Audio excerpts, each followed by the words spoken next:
Merci beaucoup, bien-aimés dans le Seigneur. Que le Seigneur vous bénisse.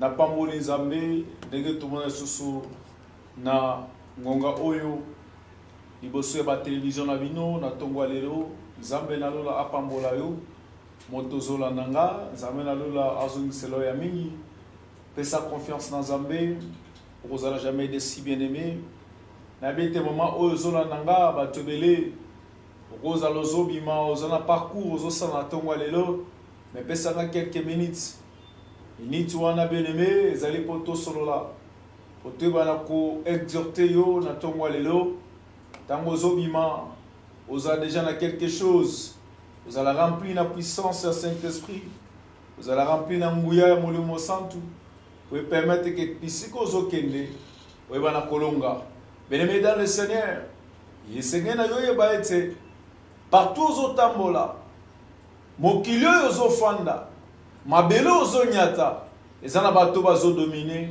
ndako oyo ozolala milieu oyo ozali ezana ba esprit oyo ezali kodomine et surtout dans chaque clan dans chaque commune dans chaque quartier il y a des esprits qui dominent il y a la puissance ténèbre qui règne par-ci par-là. Voilà pourquoi nous sommes là pour réveiller esprit na yo on comprendre que okokipe ko bimana yo wepo ke ne sala makambo eza malamu eza mabete bien-aimé eza bien mais ko sala yango na Nzambe eleki motuya parce que si l'Éternel ne t'accompagne pas bien-aimé na parcours oyo zana yango ko travailler sérieusement na connaissance na yo na boyebi tona ba capacité oyo zana yango mais na suka likambo omoni ke pese résultat te pona nini parce que likambo oyo ezangaki kokotisa mutu moko ozangaki kokotisa mutu moko oyo eza Nzambe ozangaki kokotisa Nzambe na likambo na yo et voilà pourquoi tango mkoti na likambo yango okutani na échec okutani na blocage. Pourquoi? Parce que Nzamba kotaki makambo na yo te. Il y a des gens qui vont faire un projet malam, à sali projet bien, qu'il après un temps, on a besoin de projet se réaliser, mais le projet se réalisera raté. Pourquoi? Parce que Moutouana a sali projet, mais a même ngouya mon côté, a même puissance de mon côté, a même capacité spirituelle de mon côté, l'icolo va projet. Et voilà pourquoi ce matin, j'aimerais te dire ce matin, Yom tozo bima yom to ozo bongisa projet peut-être ozo lango va na mesa na yo ozo va na ba ozo bongisa ozo planifier projet na yo eza mala mobeleme multifoza na ba projet mais au-delà ba projet na yo il faut obakisa Nzambe au-delà ba projet na yo il faut bakisa être spirituel être supérieur o azali invisible akoyi ko accompagner ba projet na yo bien-aimé et le seul mutu oyo ngana ko conseiller yo na tombo na lelo ezali Nzambe parce que Nzambe ba projet na irata raté mutu nyonso ya bongisaka projet na Nzambe etikala jamais ko raté bato bele ba komaka na obstacle pona ni parce que a travailler na connaissance na ye avec makambo yo sozo sala awa eko simba et la commune suka na ngomoni ke simbité. Pourquoi? Parce que akotisa ki Nzambe te. Et ce matin na linge toko Nzambe na makambo nozo sala na linge toko Nzambe na bisiko zo tambola ebeto na linge toko Nzambe na ba projet za ko sala na linge toko Nzambe na bisika nyoso zo tambola koti Nzambe. Et voilà pourquoi nous sommes là ce matin pour na édifier pour na lendisa yo pour apporter un plus na katia connaissance na yo bien-aimé. Au-delà wana bien-aimé, il faut aussi ajouter la persévérance. Et ce matin, je vais parler de la persévérance. La persévérance, c'est quoi? Et quand est-ce que nous devons avoir cette persévérance? Bien-aimé dans le Seigneur, nous allons lire le livre de 1 Timothée chapitre 5, verset 5, celle qui est véritablement veuve et qui est demeurée dans l'isolement, met son espérance à Dieu et persévère nuit et jour dans les supplications et les prières. Alléluia. Je sais que Zalamba Tebele, Basala Kawa projet, Moko pa comme on a souka te a sali projet na bien le projet mo réussir te na souka. Pourquoi? Parce que persévérance ezangaki. Ngana bisa mutu moko makamu nyonso zo sala na vie kolingaka to abandonner mon nzela. Soko koti na chemin moko kotika mote ya yo moto zolandanga na webi ke ozo bimaki lobi o tsundola ki déjà lika mwana o mono ko zo ambete o so déjà projet wana mono ko lezo simbate. Il faut persévérer. Bien-aimé dans le Seigneur, la vie c'est un combat. Na mokili oyo bakopesa ko eloko jamais na sani ya mbele. Bakopesa ko jamais bandako na sani ya mbele. Bakopesa ko jamais mituko na basani ya mbele. Yeba ke monde eza monde ya babitu ya ba guerrier. Ya bato babi ko bunda po ba pe ba gagner. Soko za guerrier te, moi yo bundo gagner ezate. Et voilà pourquoi je suis venu ce matin pour te dire il faut être un guerrier. Oh my God. Nembo bisa mutu moko il faut que za la guerrier et il faut persévérer. Tu dois persévérer. Devant n'importe quelle situation, il faut persévérer. Même si cette situation tarde, même si cette situation ne va pas, même si cette situation est tellement bloquée, il faut persévérer. Bien-aimé, yes, Bible Zoloba. Un jour, Jésus nous met à l'isolo. Azoloba na disciple dans la vie. Et ça qui n'a veuve moko, oh bazala qui n'a besoin de justice. Azala qui n'a problème mais n'a parquet. Mais de temps en temps, elle venait. Abane ko yamana pour que juge. Aye bana ko kata problème na ye. Et juge abane ko umisa. Yule zoloba était yesolobi était moi si yo abane ki ko ya. Aïe accueilli. Mais un jour, juge avant d'habiter, moi, ce a dérangé Ngaming, moi, ce penza a tungisi Ngaming, non, katano li kamona, parce que a dérangé Ngatu. Oh my God. Bien, mais ce qui monte na mokili, azana makoki, yako kata li kambo ya moto, ça dit juge, a kati li kambo ya moi, ce, non pas seulement il faut moi, ce à bénéficier de la justice, mais parce que moi, ce peut attirer pression. Voilà pourquoi. Et super lobby, c'est la même chose. Nzambe obiso sambela, nous devons être persévérants. Nous devons persévérer na makamunyo tozo sala katina bonzambe. Même ce que sambela nzambe, il faut que la persévérance. Au sambeli, au monique si je na yo wana et sur résultat mais au lembi, au tiki na prière, au saka mutamangengenge, au lemma, au tika prière, au saka mutalusizila, au lemma, au tika prière, au saki muto intendance, ngoma nyoso yebakayo parce que zo mona résultat parce que zo mona solution zo yate olema na yo. Il ne faut jamais abandonner, bien-aimé. Même si le pire arrivait, il faut toujours persévérer. Lorsque vous avez crié en Dieu, tant qu'on n'y met pas une ensemble qu'il y a un Dieu,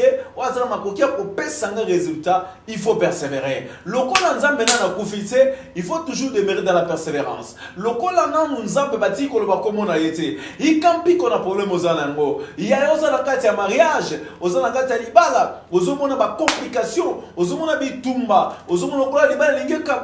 Il faut persévérer. Tu dois persévérer, mais dans la prière. Il faut que persévérer aux autres makamuna le boko na nzambe. Aux autres nzambe Seigneur, nati makamuna le boko na yo. Nzambe nati prochain le boko na yo. Il faut persévérer. J'aimerais dire à quelqu'un ce matin, tu dois persévérer. Et on a vu ça mutu moko na tombo lelo, oyo zola nanga, na musala simba kitolobi, persévère encore, ça ira. Bien aimé, bisa mutumoko, oyo kene kotika dossier, au moment qui va payer ce résultat, zonga place wana, persévère encore, bako peso yano, bako pesa yo yano. Bien aimé, misa musuwa bazora, seulement à cause de la persévérance. Ba monique patron monique mutanzo déranger nga, ayanan, okepe, au moment pe kozi musala. Bien aimé, il faut avoir la persévérance. Na balo sambo, na esprit de persévérance au kokane. Je voudrais dire à quelqu'un ce matin, tu vas gagner. Tu vas gagner au nom de Jésus. Mais na persévérance, na nzambe, le sambo, il campi qu'on a bondeli, et sengena yo, o il campi qu'on a bondeli pour olonga,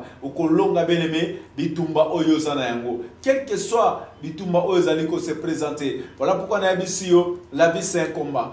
Vie, baila comme tu vis na maboko te, baila na sana mbele babi yo faut réussir. Tala yango to le na maboko. Jamais ko tikala ko mona yango. Même à terme ko ndavo ko tikala ko peso ya moté. La vie c'est un combat. Il faut se battre. Il faut savoir se battre bien aimé jusqu'à la dernière énergie na yo. Le kola na no zongisi pe maté faut se battre. Le kola no kufite faut se battre. Le kola no okufite, il faut toujours ko se battre na likambo yo zo sala jusqu'à ce que likambo wana et ko pesa yo eyano. Bien-aimé, moi qui vous parle, n'abandonne que le côté, sur la solution dans côté. N'a jamais n'abandonné les cambo, sur la solution dans côté. Bien-aimé, quels que soient les problèmes, quel que soit grandeur et les cambo, sur la moni à mon akenda na okaka, malembe, jusqu'à ce que n'a qu'on retrouver, oh n'a pas besoin, jusqu'à ce que n'a qu'on a résultat à malamu, ne n'a tigé les cambo wana. Yo pozo la nanga, na tongwa lelo, na remonté fois na yo, zala ika piko bien-aimé. Zala persévérant ou persévérant, je ne sais pas. Ozola nanga en Afrique du Sud, ozola nanga na Kalemi, ozola nanga na Kisangani, que les célèbres vous bénissent. Envoyez vos messages na numéro Zaliwana, tina message na yo, benga biso, pona sujet na yo, nzambe na lola, azala makoki, yako sunga yo. Il faut persévérer. Que les célèbres vous bénissent, bien-aimés dans le Seigneur. N'engina pambo la mutumoko na tongwa lelo. N'engina pambo la koma mutumoko. N'engina béni ou ko sortir mutumoko. Pour la boyebisa yo que bato nyonso ba réussissa. Bien-aimé dans le Seigneur, mais sous ba bonga, ba papa la m'a tigé bango bambongo. Mais sous ba bonga, bazwa c'est pas azwa chance moko boye. Mais sous ba bonga pour na courage na bango. Il faut être courageux dans la vie. Il faut être courageux. La vie c'est un combat. L'Owaka donc la vie c'est un combat. Ne jamais abandonner devant n'importe quelle situation. Il faut persévérer. Le Seigneur est capable. Même ceux qui ont simba quitté, il y a mis balé go simba. Même ceux qui ont balé simba quitté, il y a mis ça de go simba. Même ceux qui il y a mis ça de simba quitté 4 go simba. Au cause de ça qui n'a fait un saligoso et simba quitté. Bien aimé, il y a mis balé go ya kobala yo. Il y a mis ça tout, ate simba quitté, il y a mis balé simba quitté. Il y a mis ça de go ya. Il est capable. Notre Seigneur Jésus. Voilà pourquoi on a mis persévère. Tu dois persévérer dans la prière. Il faut persévérer. Le Seigneur est capable au nom de Jésus. Le Seigneur est capable au nom de Jésus. Persévère encore. Nana yebisio ke bilanga mbali basili. Nana yebisio ke bilanga basi basili. Bien-aimé dans le Seigneur. Mbali basila kate basi basila kate. Persévère encore. Soka liboso akendeki ya mbala ko koya. Akoko yo na gloire. Gloire na yego koleka. Oyo zala ki liboso. Persévère. N'abandonne pas. Izane kumusa d'autres na bino papa, je suis fatigué. N'a pas fiancé. N'abandonne pas, avance.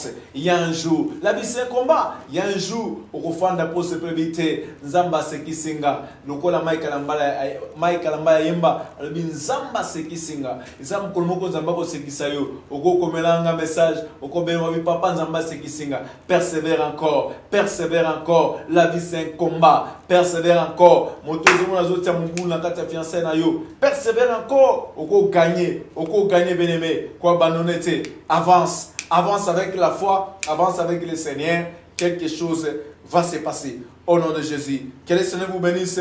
Je suis le pasteur Oki, je suis à Kinshasa, République démocratique du Congo. Batumyo Subola-Ninga, Nzambe na lola apambola yo. Olaninga na Kolwezi. Olaninga na Afrique du Sud, bande kolanga nyoso. Na pesi bino mbote. Nzambe na lola pambola bino. Olaninga na Mali, Olaninga na Nigeria. Olaninga na Chine, Olaninga na France. Que le Seigneur vous bénisse. Place yo zali. Nazobonde la pona yo. Monto yo zuita ya kolananga. Au nom de Jésus. Seigneur, nazobonde la. Na transmettre miracle na via mutumoko. Oya zolananga. Ndeko moko azoyo kanga. Ndeko moko azopesanga attention na ye. Ndeko moko atie lika na ye nzambe na tongwa lelo. Na makamu nyonso na lobi. Seigneur, ataza kobela. Bikise au nom de Jésus. Ba guérison miracle bisiko zolanda. Ba guérison miracle bisiko zolanda. Atoza ki na problème. Ozayi kobela. Banda ko telema. Banda ko tambola. Place ou banda ko yoka pasi. Au nom de Jésus simayango. Na kombo na Yesu. Bika au nom de Jésus. Bika au nom de Jésus. Bika au nom de Jésus. Je crois un Dieu, il y a un miracle. Je crois un Dieu capable, qui est capable de te guérir, de guérir toutes les maladies, bien-aimés. Nzamboyo, azala jamais na échec na likamo mutumoko. Nzambo azamako yo begisayo. Problème le lisakiyo, na kombo na Yesu epesa la solution. Na komkana na zoloba awa, au nom de Jésus, epesa la solution. Bando kinyoso, ba magicien, ba kinyoso soloka, bazoloka shit na yo. Na kombo na Yesu, na kombo na Yesu. Bamone bakoya, bamone toujours komata, bamone toujours komata. Au nom de Jésus, na kombo na Yesu, reçois les miracles. Place yozali, miracle na limite te beneme. Bisika yoza, kaka nengo zola nanga awa, nenge bikamo zola ndayo. Na kombo na Yesu Christo, couverti céleste, ezipayo. Ba ange ba jinga yosiko zali, nzamba protéger yo. Na kombo na Yesu Christo. Kende bisiko tika ki dossier, Dieu est capable pour nous sauver, pour nous bikisa, pour nous pesa yo eyano. Tout comme il a sauvé les versets du jour, tout pesa quand chaque tongo à partir de cette terre, nous sommes là, tous seulement le roi Nzambe, chaque jour l'andabiso, na verset des jours. Que le Seigneur vous bénisse. On se retrouve prochainement. Bye bye. Que Dieu vous bénisse. Merci beaucoup. Je remercie toute l'équipe. Merci. Bandeko nyonso. Oyo bazako sungabiso na technique. Namoni wana jovial. Namoni Jésus Ioto. Namoni Nemi Makengele. Na Roser Bouya. Na technique, direction technique. Que le Seigneur vous bénisse. On se retrouve prochainement. Merci. Merci.